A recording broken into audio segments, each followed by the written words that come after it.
Okay, so I've been messing around with this Air Force Quick-Fire Crossbow for about a day now, and so I've got some good news and some bad news. The good news is this thing is awesome. It is $5, brand new. It has no locks whatsoever. It has really very little that can go wrong. The bad news is pretty much everything that can go wrong has gone wrong. So first of all, the darts that it comes with and the darts that its clip is designed for are quite a bit smaller than Elite darts actually. And Elite darts,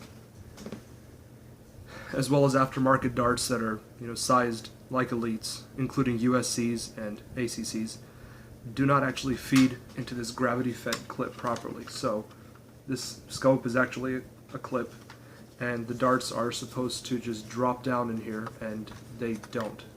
They just don't. Now, the darts that come with it do. They don't have a problem. So I'm going to go ahead and show you all how these things fire first. So you just drop them into the clip.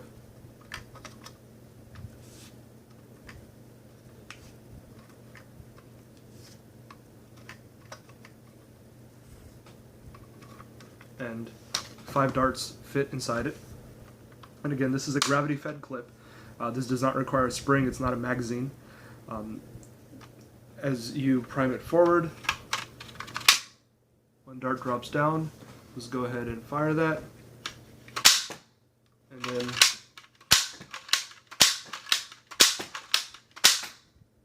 there you go. So that works as intended. Here's the problem. Where the dart drops down right about here. This is the back of the bolt sled. You can see that there's quite a bit of space actually in between those. So the dart is just kind of sitting there. It's not held by anything. So if that dart slides back just a little bit, the next dart in line falls down in front of it nose first. And when you go to fire,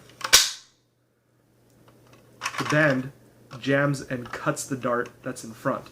And you get a really nasty jam. This thing eats darts like nothing else. Like, they get stuck in there to the point where I had to take pliers and I had to just rip the dart out bit by bit until the band could cut it in half. I just had to like keep priming until the band just sawed through the dart. So when it does jam, it's nasty. That combined with the fact that this clip is just too small means that I'm going to have to modify the clip. I'm going to have to saw into it, open it up, and rebuild it as a custom clip. I don't know how exactly I'm going to do that. I do want to keep this fake scope because it's kind of cool looking. In fact, I want to carve out the back so that instead of having to open it up, I can just feed darts straight into the scope. I think it's kind of a cool way to load it. But I'm definitely going to have to modify this somehow. In the meantime, I'm going to use it as an inline shotgun, something which it is exceptionally good for. Band-powered blasters in general are not really as affected by the number of darts in the barrel as plungers and other similar blasters, because this band is going to come all the way forward no matter what. It does not care how many things are in the way. You can load 1 dart in, you can load 3 darts, and you can actually put 4 into the barrel, but the front one sits right at the front of the barrel and doesn't really have enough room to accelerate. So that one just kind of gets pooped out.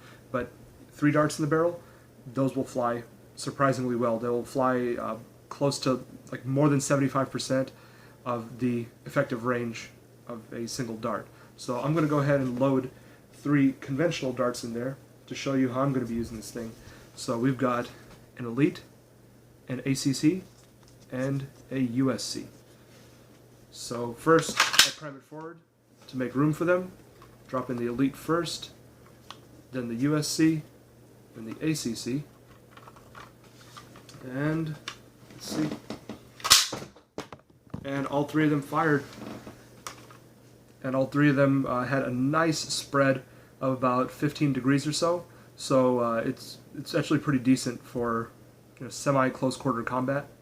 I think that the type of darts I use, depending on how they sit one behind another, will affect that spread. I haven't really tested that, but I do definitely notice that the ACCs kind of go crazy, and it's probably because of the dome heads and how they sit against the back of the next dart. But in any case, it is a very effective shotgun.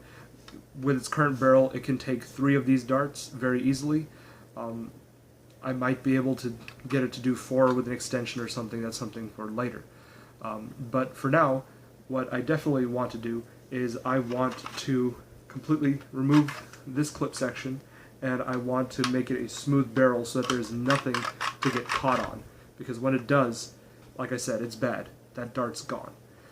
So, it's a couple other things I want to point out to y'all before we go. First of all, you'll notice that is like the dart sled right there is what the band is attached to. This band will not cut darts because the surface of the sled, the front part right there, is what's actually contacting the dart. It is a very large surface area, so no matter what, it's going to propel the dart. So that's a nice little feature. No slipping, none of that crap that you get with some of the Nerf stringers, like this heap of crap I've got sitting right here. The other thing is, look at this stock. Look at this tiny little, look at this tiny little, I don't know what to even do with this. And there's a trigger guard with no trigger. But yeah, just, you know, little, probably gotta chop all this off and redo it anyway.